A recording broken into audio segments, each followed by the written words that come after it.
विधानसभा चुनाव के बाद अब बीजेपी और कांग्रेस दोनों प्रमुख राजनीतिक दल मिशन 2024 की तैयारी में जुट गई हैं। बीजेपी जहां भारत संकल्प यात्रा के माध्यम से लोगों को पार्टी से जोड़ने का अभियान चला रही है, तो वहीं कांग्रेस भारत न्याय यात्रा के माध्यम से लोगों के बीच पहुंचने की तैयारी कर रही है। भारत न्याय यात्रा के साथ मिशन 2024 की तैयारियों को लेकर कांग्रेस के आला नेताओं की दिल्ली में काफी अहम बैठकें हुई हैं।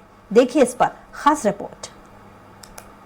दिल्ली में लोकसभा चुनाव और भारत न्याय यात्रा को लेकर कांग्रेस की आज अहम बैठक हुई है। इस बैठक में छत्तीसगढ़ प्रदेश अध्यक्ष दीपक बैज, नेता प्रतिपक्ष डॉक्टर चरणदास महंत समेत प्रदेश के कई नेता शामिल हुए हैं। वहीं भूपेश बघेल शाम को एआईसीसी की बैठक में शामिल हुए। बैठक में कांग्रेस की मीटिंग का एजेंडा 2024 के लोकसभा चुनाव में जीत हासिल करने और भारत न्याय यात्रा की विस्तार से तैयारी करने का रहा। इसमें नेताओं से कहा गया है कि दोनों की सफलता जरूरी है, इसलिए इसे समय देने की जरूरत है।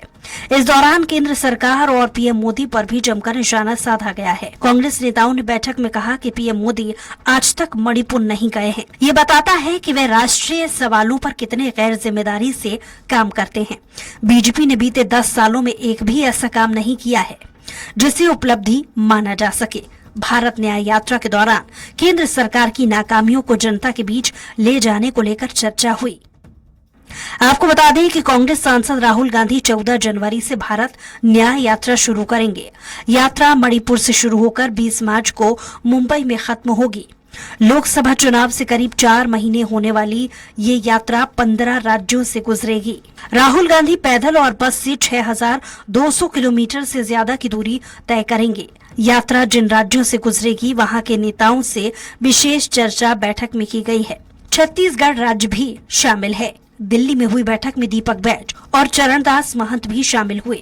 यात्रा छत्तीसगढ़ की 5 लोकसभा सीट रायगढ़, जांजगीर चांपा, बिलासपुर, कोरबा, सरगुजा होते हुए उत्तर प्रदेश के वाराणसी की ओर आगे बढ़ेगी।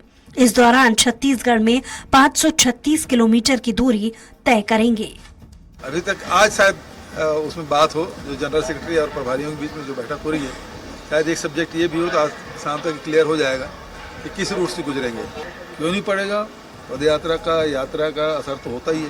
अच्छा, छत्तीसगढ़ में गुजरेंगे और मैं शामिल हो गया। जैसे जैसे आईसीसी जो निर्देश देगी उसका हम लोग पालन करेंगे। बीजेपी का कहना है कि कांग्रेस पार्टी की रीति और नीयत को पूरे देश की जनता ने पहचान लिया है।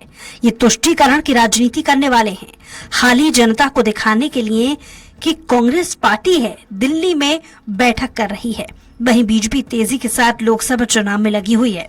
अपने संगठन को आगे बढ़ाते हुए अपने मोर्चों की बैठक हो गई और लगातार 15 जनवरी तक के हमारे कार्यक्रम फिक्स हैं। बीजेपी का एक एक कार्यकर्ता और उनके साथ पूरी जनता तीसरी बार मोदी जी को प्रधानमंत्री बनाने के लिए ललायित है।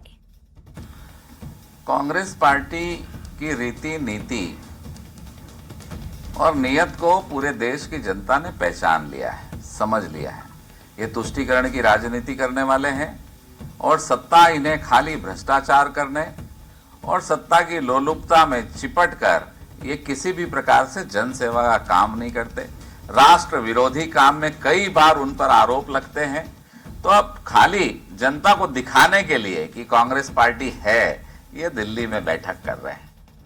बहरहाल कांग्रेस जहां लोकसभा चुनाव के लिए दिल्ली में बैठक कर रणनीति बना रही है, वहीं बीजेपी भी छत्तीसगढ़ में लोकसभा चुनाव की तैयारी और मोदी की गारंटी को लेकर बैठक करने जा रही है।